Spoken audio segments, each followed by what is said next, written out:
Howdy, everyone. Happy Sunday. Hope you guys are doing fantastic. Let's open up the chat. How's everyone doing here today? Amy, hello. Stream Elements bot. Okay. Give everyone a minute or so here. Get joined up. All right, guys. So today it's going to be straightforward to the point. Get into what I'm looking at, and I will take a few questions. If you guys could have those ready to go by the time I'm done with my analysis, that would be great. And we'll go ahead and keep it moving. So, going to keep this one short, more to the point. What I'm looking for, and get back to enjoying the weekend. So let's go ahead and get to it, guys. Let's see, make sure audio is coming through. All righty, we're good to go. All right, guys. Happy Sunday. Appreciate you guys joining us here today. And as always, looking forward to your guys' wonderful questions. Joe, happy Sunday to you, man. Hope you're doing phenomenal. Looked like a blast this weekend over there where you're at, man. Love to see it. Aslam, hello, sir. Glad to have you. All right, guys, let's go ahead and get to it here. We will start from the monthly chart with the US dollar. Oh, and before I get into it as well, do keep in mind, like we were talking about last Sunday, remember I was telling you guys last Sunday we weren't going to have employment data because the government wasn't open. And what do you know?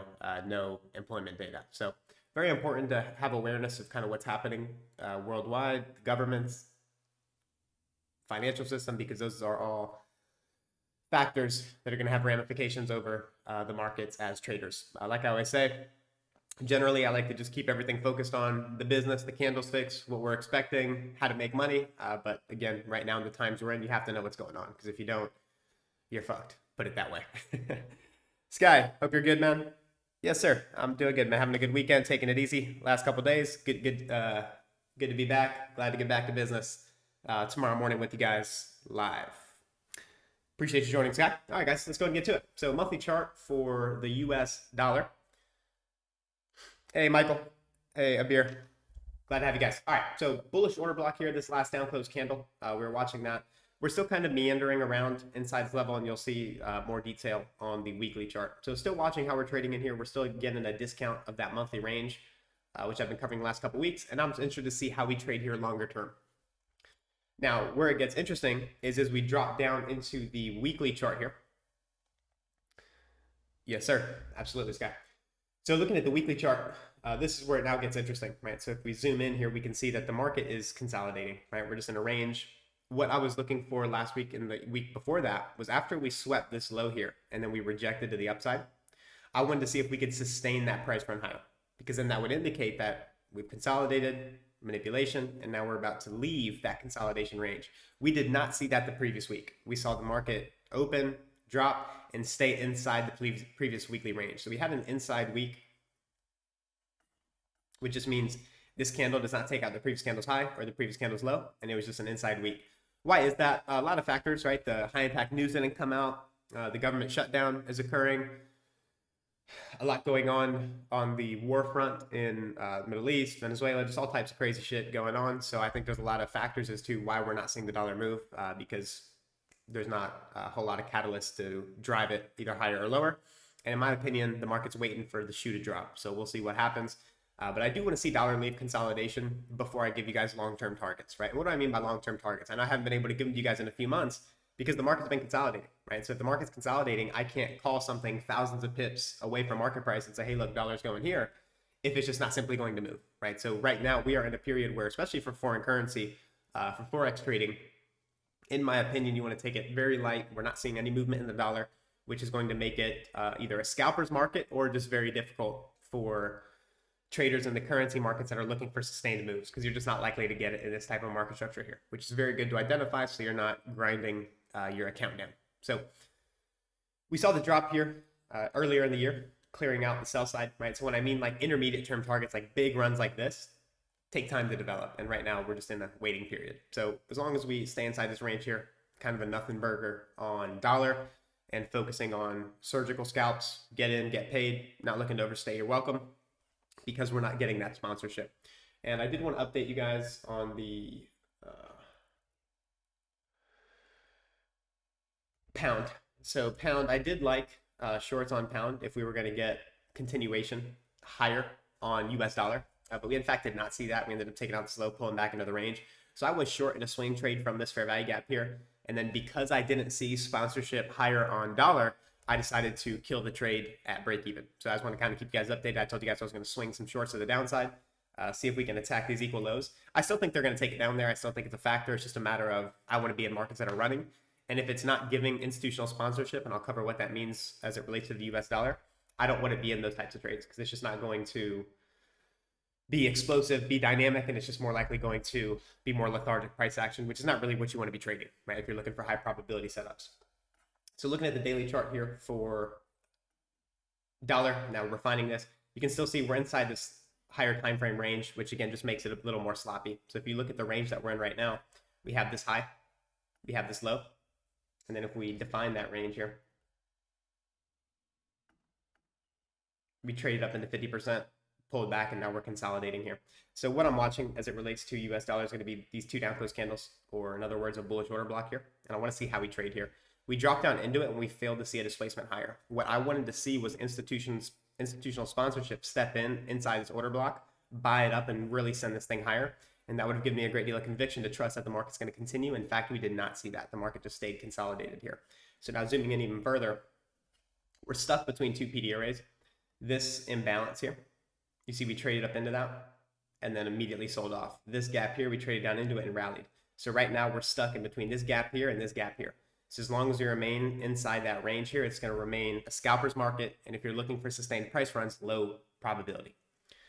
All right, working down to the 4-hour chart. Let me show that order block here so you guys can see what I'm referring to when I say institutional sponsorship.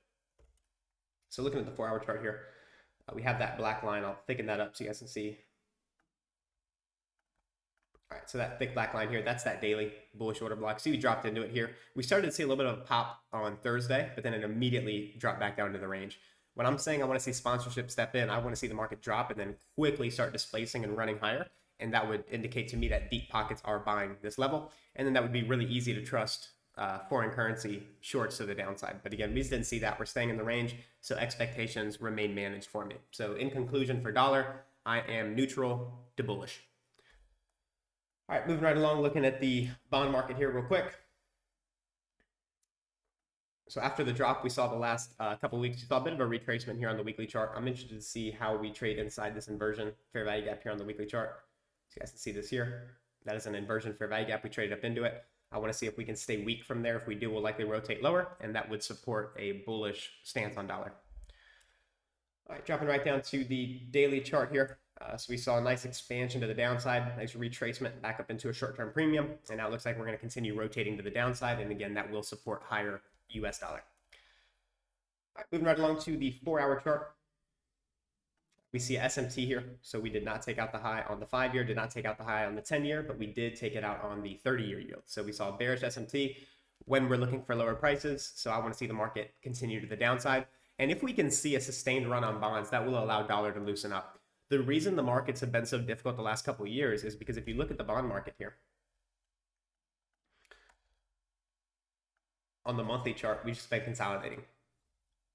In a debt-based economy like we're in now, every asset gets its value from the bonds. So if bonds and interest rates aren't moving, then it's going to make it really difficult to trust long-term moves on currency, long-term moves on equities, because the main drivers of the market aren't moving. So why has it been hard the last couple of years? Because we're seeing bonds consolidating. And then if you study market conditions when the bonds are moving, it's actually really easy trading. But when they're consolidated, slightly more difficult, because now it's not as easy to frame the risk on risk off relationship if we don't have bonds moving. So just want to give you guys some context. Oh man, markets have been really hard. You know, it hasn't been easy, whatever. You have to understand why. And you have to understand when it's going to get easy and what you should look for. So that's the conclusion on bonds. So to give you guys some targets on the downside, if we start to sell off from here, I like the lows here, and then the sell side down here if we really start to aggressively rotate to the downside. So that is the business on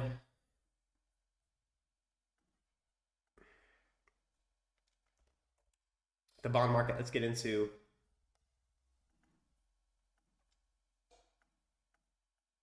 equities. Let me take all this off.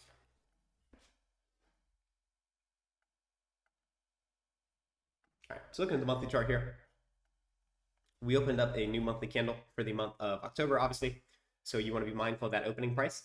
and then start studying the monthly power of three, right? Just like we framed last month, open low, we made the low of the month, called that into the previous month's high, and then beyond, right? So you want to understand that each time we have a new monthly open, you're going to be aware of what that monthly range is doing. Because if you understand the monthly range, how easy does that make the weekly range, right? Which then makes the daily range easy. And then if you understand the daily range, that's going to make the session delivery and profile easier, right? So it's a matter of, again, top-down understanding. So that's the monthly. I'm not convinced we have the low of the month price, and it could be, but I'm still waiting for more data, and you'll see what I'm looking at on the lower time frame. So just be mindful of that new monthly candle, be mindful of that opening price, and then for those of you guys that work with me, start looking for indications of SMT, institutional sponsorship, things that are going to tell us either the high or low of the month has been priced in. All right, so working down into the weekly chart here. Remove this from this time frame as well. We saw a down close candle last week, and again, I gave you guys my bias for the weekly candle last week, which was neutral to bullish. So we saw a bullish week, took out the previous week's high, and then we pulled back into the range. So again, zooming out here, I know it's really easy to zoom in. Zooming out, right, the market's still bullish, right all-time highs, and again, you don't want to be the guy calling for a crash every single week saying it's going lower, because that's just not going to work. So keep looking for higher prices. They're going to keep sending these markets higher until proven otherwise. All right, working down into the daily chart now that we've covered monthly, weekly, institutional order flow is bullish. Now we want to refine that down to our lower time frames. So here we have MO, that just stands for monthly open. So that's what my monthly open looks like. So we saw the market rally. We created a fair value gap. This daily fair value gap is important to me because it's the first fair value gap of October. So because price is fractal, we know there's a first fair value gap of the session. Well, there's also a first fair value gap of the week, first fair value gap of the month, first fair value gap of the year. Sorry, it's almost a tongue twister. Because the market's algorithmic and it's going to refer to very specific reference points. So I'm particularly interested in this daily fair value gap here. I want to see how we trade here going forward. If we are to remain bullish, then we will see the market not revisit the lower half and then continue rallying. And that's what I prefer to see if we're going to see sustained price action to the upside. However, if we break below this gap here and then start to hit it like a resistance level and start to rotate lower, that would entirely change my outlook on indices. So that's what I'm watching. We just opened the new month. We're just going into the second trading week of said month, and I want to see how we trade at this key level, and it's going to give me all the insight I need to frame the bias for the rest of the month of October. So all eyes on this fair value gap and how we trade there going forward. All right, so looking at the 4-hour chart here. So here we have that daily gap you can see. And let's... All right, so last week we had a range here, range high here, and then range low down here. Equilibrium's about here. So I expect the market going into Monday to potentially want to drop down into a discount. And then do we rally from there? Or do we, like I said, trade through that daily gap, hit it, and start to break down? So those are the two scenarios I'm watching for. I'm going to let the market show its hand to me. Whatever it does, it doesn't matter. I'll buy a market to make money, sell a market to make money. Doesn't make a difference to me. Looking at the hourly chart here, further refinement. Let's remove that one. So we have a key SMT here with the S&P. That's something I'm watching. I'll show you guys what I'm referring to there. So on Friday, heavily decoupled markets, which is something we've been seeing a lot of recently. Another reason why things have been a little more difficult, in my opinion. So we've seen a lower high on NASDAQ and a higher high on ES. And then we saw the SMT, and then the market broke down. So I'll be interested to see, do we hold that SMT? Does it potentially lead to a long-term high? Possibly, but again, I'm not looking to call a top in this market. I'm going to trade the order flow, and like we always say, when the top is in, it's going to be in. We'll be able to see it, and then from there, we will proceed accordingly. So SMT at the high is something I'm monitoring going forward. So now looking at the hourly chart here, zooming in, we have our range low here, range high. Our equilibrium price point is here, which also you can see overlaps with the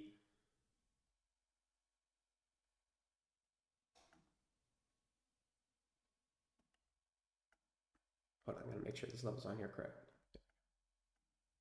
All right, there we go. Yeah, it was a bit off. I was like, yeah, these levels were perfect on top of each other. Okay, so you have our equilibrium price point here, which you can see is also the same exact level as the 50% of that daily gap we were watching.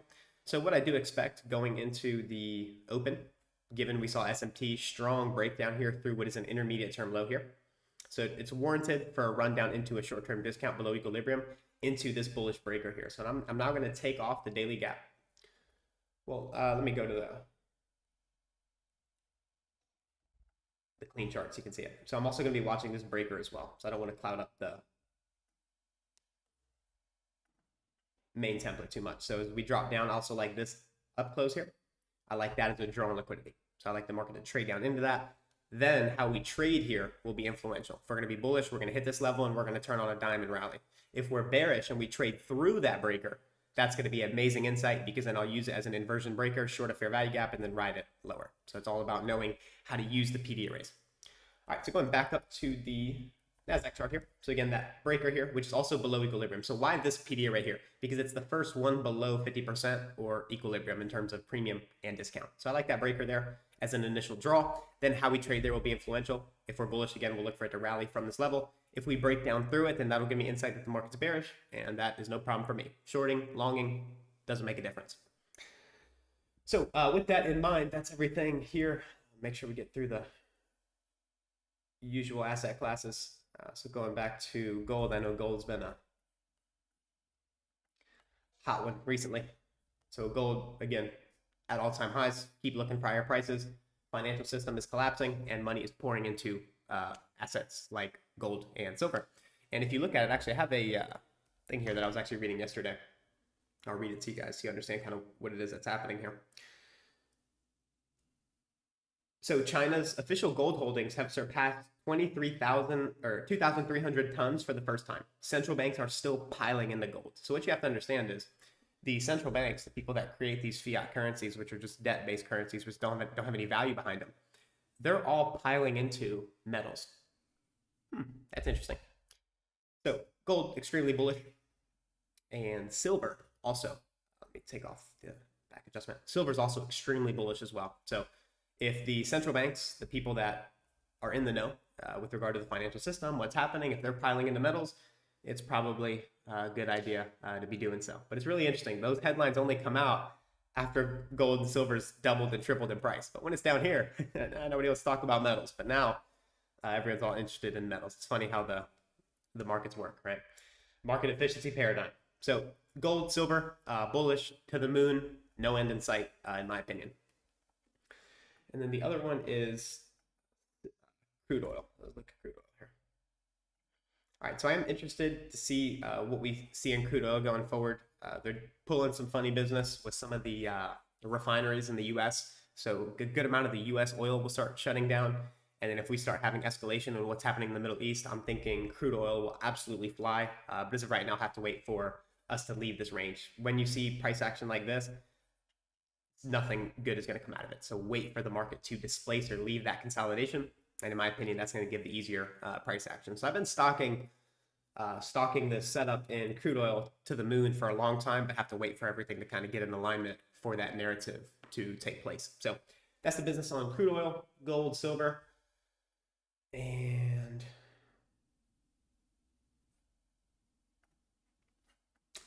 yeah, that's good. So let me see if you guys have any questions here before we get going. So I was going to keep this one here nice and brief. S&P, kind of take a look at Ethereum and Solana. Yeah, let's take a look at the crypto markets.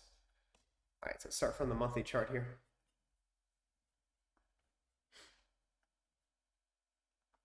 So order flow on the monthly is bullish. Weekly is also bullish, so we drop down. Short-term low. Bullish order block here, which is this down close candle here. So we drop down, and then if you look at it on like a 4-hour chart, you can see that that weekly order block.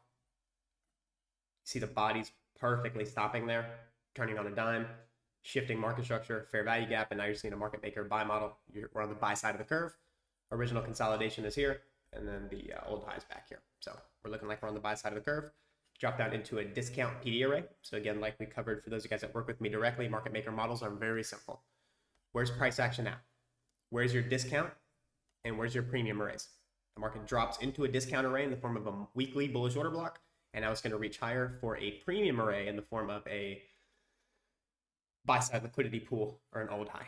So you can see market maker models are very simple. It's just the market moving from discount array to premium array. Every single day, every week, that's all that's happening. If it's bearish, it's going from a premium array to a discount array. If it's bullish, it's moving from a discount array to a premium array. Very, very simple stuff. Now, refining it to the daily chart, just want to kind of show you that pop we saw there, because, if you don't understand these levels here, you're going to have no idea why the market turned there, why the body stopped there on a dime. Well, it's because there's a weekly order block. And now if you understand order block theory, Every higher time frame order block is a lower time frame breaker. So now what do you have here on the daily chart? Low, lower, low. This highest up close candle here, that is your bullish breaker block. Extend that through, bang, rally, equal highs. Likely going to want to pump up into that. So that's what I'm looking for on Ethereum. For Bitcoin, Bitcoin's already there. So if you took anything long on Ethereum, because Bitcoin already reached these highs, I'd recommend pay something, like pay yourself something in this trade here, because Ethereum might not get to the highs. We might see an S&P and we might see cryptocurrency collapse. So something to be mindful of. Solana, let me see. Yeah, Solana, was that the other one? Yeah, so we'll look at Coinbase. Yeah, so same thing for Solana, same thing as Ethereum. Institutional order flows bullish on the weekly. I don't think Solana's as bullish as the other coins. Still nice price action there. All right, so what I'd be watching on Solana here would be this imbalance here. Watch that. We want to see it stay above that, kind of like an inversion fair value gap idea if we're going to be bullish. If we lose that gap to the downside, that would not be bullish. So that's what I'm looking at on Solana. But of course, it's going to follow Bitcoin and Ethereum, right? So as long as you understand what Bitcoin and Ethereum are doing, that's going to give you a roadmap to navigate all other altcoins. Great question, Aslam. Hey, Strat King, happy Sunday, sir. How come you don't have your eye on the 1 hour fair value gap? How come you don't have your eye on the 1 hour fair value gap in the area right in the hourly bullish breaker? Does the breaker take precedence? Yeah, great question. So yeah, let's go to let's get the hourly chart. So let me take this off here. All right, so asking why the fair value gap here isn't as important as the breaker. So they both are. If I spoke about everything I'm seeing in this chart, the sessions would go on like 2.5 hours. So just always keep in mind, just because I might not be pointing to something, it doesn't mean it's not significant in my analysis. I'm just giving you guys the most important things. Because like I said, if I were to break down, dollar top down, bonds top down, indices top down, like I do at like mentorship level, like it's easily turning into a 3-hour session. So to prevent that, I just give you guys, here's the most important level. The reason I like the breaker is because as soon as we get below equilibrium price point or 50%, the first PD array or the first discount array that is present is the breaker. Well, what do we have below the breaker? The fair value gap. The breaker is one of the strongest algorithmic PD arrays there are. So the breaker does take precedence over other PD arrays in my analysis. However, because they are overlapping, they're both key levels. So, if I'm like marking up my chart, getting ready to trade Monday, I would have the breaker, and then I would also note this hourly fair value gap on another template, change the color, and I would be mindful of like both of those levels. So they're both influential. It's just because that fair value gap is inside the breaker, I'll just take your attention to the breaker. But they all are very important levels. Excellent question. All right. Hey, Dylan, do you care to cover the economic calendar? Give me more insight on the shutdown and when price should resume with the red folder and all that. Yeah, great question, Sky. And I wish I had the answer, brother, but everything is kind of a clusterfuck right now. Nobody has any idea when the government's going to open. And, between us, I'm thinking they're using this to kind of restructure the government big time, right? So, everything's kind of smoke and mirrors, but that's a whole other conversation. So I think they're using this opportunity. They're restructuring the government big time to kind of go into this new system that they're bringing out. So that's another conversation. So when it's going to end, I have no idea. The economic calendar insights, though, like for greater detail, as always, make sure you subscribe to the newsletter. Every Sunday, we're giving you a detailed breakdown, Monday, Tuesday, Wednesday, Thursday, and Friday, how we're attacking it, when the best setups are going to form. And I definitely recommend you check that out because that'll do way more justice than what I can explain here. However, same procedures as you're learning in that mentorship content, which is looking at the economic calendar, which days have high impact news, which days don't, primarily focus on those days. And that's pretty much the simplistic nature of using the economic calendar. Yep, I got that as well. Awesome. Yeah, so if you want greater insights on that, that'll do a lot more justice than what it is I'm breaking down here. But yeah, so when's it going to resume? I have no idea. Yeah, no idea. I don't think anybody does. But it'll be interesting to see what goes on. And the cool thing is, with what we're doing, we can just go into the charts and see what it is that we need to see. So that's one of the good things that I really like about what we do is, a lot of people are really data dependent. Like they need those things. And, that's kind of unfortunate. But the good thing is for us, all we need is what time of day is it? Is it time for the market to run? What's the draw on liquidity? And have they taken the stops? If you've got that, you've got yourself a setup, baby. And that's all we need. So I'm not even worried about all that extra stuff. So keeps it really easy for me because it's really easy right now to get all excited with all these things happening. Oh, government shutdown, about to invade Venezuela. Middle East is about to break out into war. China's about to break, Russia. Yeah, there's all this craziness going on. And it's just so much easier to just cut through the bullshit and just go right into the charts. And it's going to tell you everything you need to know. Perfect explanation. Thank you. Yeah, appreciate that. Thanks for the knowledge. Absolutely, guys. Yeah, hit the like button on your way out. If it's helpful, greatly appreciate it. Yes, sir. Absolutely. We appreciate you showing up for the community, Dylan. Your efforts are not overlooked. Keep up the great work. Appreciate that, Cleo. Thank you. All righty. All right, last one here, and then we're going to get going. Do you think with the current momentum that a pause in cuts since the Fed says it needs data it doesn't have would cause a tailspin? That's really interesting, Stracking, and that's one of the things that with what we do, I have no idea, right? I have no idea. A lot of people, especially the economists, it's just all conjecture, right? So even the economists most times are all full of shit anyway, because here's how you know it, right? Here's how you know that fundamentals is bullshit. Because if the data comes out, have you ever seen data come out really good for the stock market and it just tanks? Well, what happened? Isn't it supposed to go up on the good news? But then the economists after the fact will say, it was already priced in. It was already priced in. That's why the market dropped. Well, why didn't you say that before? Oh, because you're pulling things out of your ass. So as far as like the economy and trying to guess what the Fed's going to do, that's something I'm not smart enough to do. Like I'm not smart enough to determine what they're going to do, when they're going to cut rates, when they're not. And I'm of the opinion that everyone's just kind of talking out their ass anyway when they're talking about the fundamentals. So as it relates to me, I actually have no idea. And the cool thing is with the way we trade and my style of trading and investing, I really don't need to understand what they're going to do because from our perspective, fundamentally, everything is in the charts because the dollar is going to tell us what it's going to do. The bonds are going to tell us what the interest rates are going to do. And it's so much better like this because while there's all this noise going on as to, are they going to do this? Are they going to do that? And I don't know. I'm not smart enough to figure out that fundamental side of things. But this is really easy. It's cut and dry. What's the open, high, low, and close? What's the draw on liquidity? And it just makes it super simple from our perspective. So I really don't know what they're going to do in terms of cutting, not cutting. But the cool thing is we don't need to. Excellent question. All right, guys. Hope today's session was insightful. I will be doing YouTube content going forward. You guys will have at least one, maybe two videos out this week. I will be doing a continuation of my One Setup for Life playlist. So you guys will have that available. I'm going to continue teaching that same model.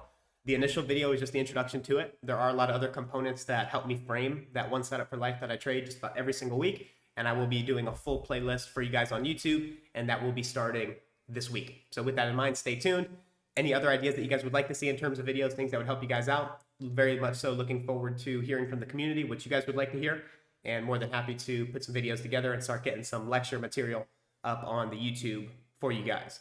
Mentorship level YouTube content. So with that, guys, have an amazing rest of your Sunday. I will see you guys on the next one. Take care. Stay safe. Take care, bro.